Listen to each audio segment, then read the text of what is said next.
Assalamualaikum warahmatullahi wabarakatuh. Perkenalkan saya Inan Savana Astin dengan NIM B1B122026.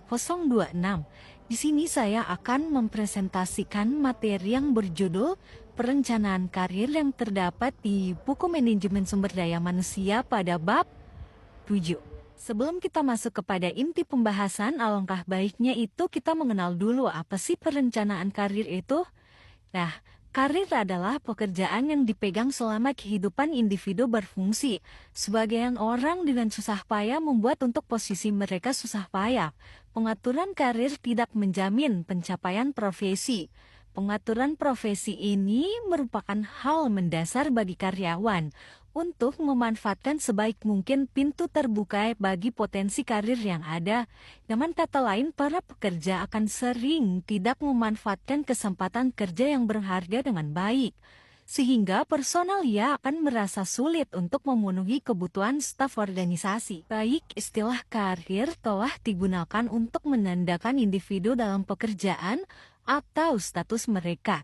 Karir pada umumnya bertujuan untuk mengenal 3 istilah, yaitu yang pertama, karir sebagai suksesi kemajuan atau pertukaran secara vertikal ke posisi yang lebih baik di dalam kehidupan kerja atau kekuasaannya selama kehidupan kerja seseorang. Lalu yang kedua itu, karir sebagai petunjuk bahwa profesi dan karir seseorang itu jelas. Dan yang ketiga itu ada karir sebagai bisnis seseorang atau kemajuan posisi yang dipegang selama hidupnya sesuai pekerjaannya. Selanjutnya, Departemen Personalia dan Perencanaan Karir, Divisi Sumber Daya Manusia harus memainkan peran yang berfungsi dalam pengaturan profesi pekerja.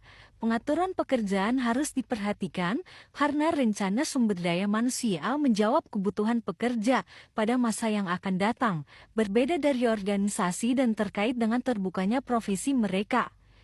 Berbagai keuntungan yang akan diperoleh ketika pekerja dikaitkan dengan pengaturan karir. Di antaranya adalah yang pertama, mengembangkan para karyawan yang dapat dipromosikan. Kedua, menurunkan perputaran karyawan. 3, mengungkap potensi karyawan. 4, mendorong pertumbuhan.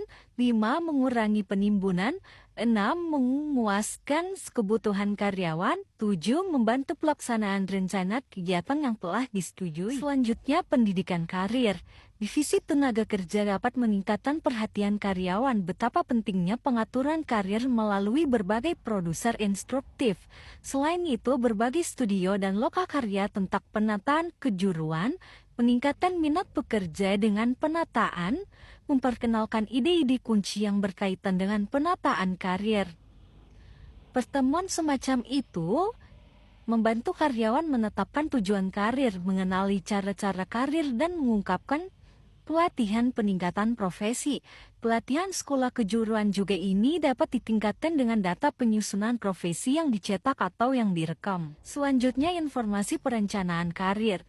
Karyawan membutuhkan data untuk merencanakan karir mereka. Dengan aksesibilitas data tentang pekerjaan, karyawan dapat melacak berbagai cara karir yang praktis. Mereka kemudian dapat menilai cara-cara profesi tersebut dengan meminta karyawan yang berbeda menilai karir mereka. Personalia juga dapat memajukan pelatihan vokasi dengan memberikan data tentang cara-cara profesi pilihan. Data ini juga mencakup persyarat pekerjaan yang harus dipenuhi. Lalu, konseling karir. Untuk membantu karyawan menetapkan tujuan karir dan memutuskan karir yang tepat, Divisi Tenaga Kerja dapat menawarkan arahan karir. Jika mentor bisa mendapatkan penilaian diri yang tepat dan sah, itu akan membantu dengan memusatkan pertimbangan mereka pada karir. Kemudian, pekerja dapat mengkonsolidasikan kapasitas dan keinginan mereka dengan data pekerjaan yang dapat diakses. Selanjutnya, pengembangan karir. Pengembangan karir adalah upaya pekerja untuk mencapai pengaturan karir seumur hidup. Beberapa pelatihan peningkatan karir dapat dilakukan dengan meliputi prestasi kerja, exposure, permintaan berhenti, kesetiaan organisasional, mentors and sponsors, serta kesempatan untuk tumbuh. Yang terakhir ada peran Departemen Personalia dalam pengembangan karir. Untuk memadu kemajuan karir dan untuk membantu organisasi dan karyawan, Departemen Personalia sering mengatakan program pelatihan dan pengembangan untuk berperan penting dalam kemajuan karir seseorang. Selain itu, kebutuhan divisi Personalia mencari dukungan manajemen, memberikan masukan kepada karyawan dan membangun tempat kerja yang tahan lama untuk meningkatkan kapasitas dan keinginan karyawan dalam melakukan peningkatan karir.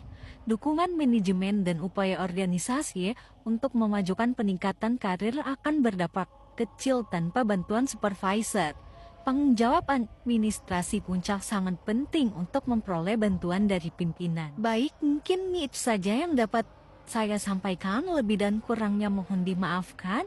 Wabillahi taufiq wal hidayah. Wassalamualaikum warahmatullahi wabarakatuh.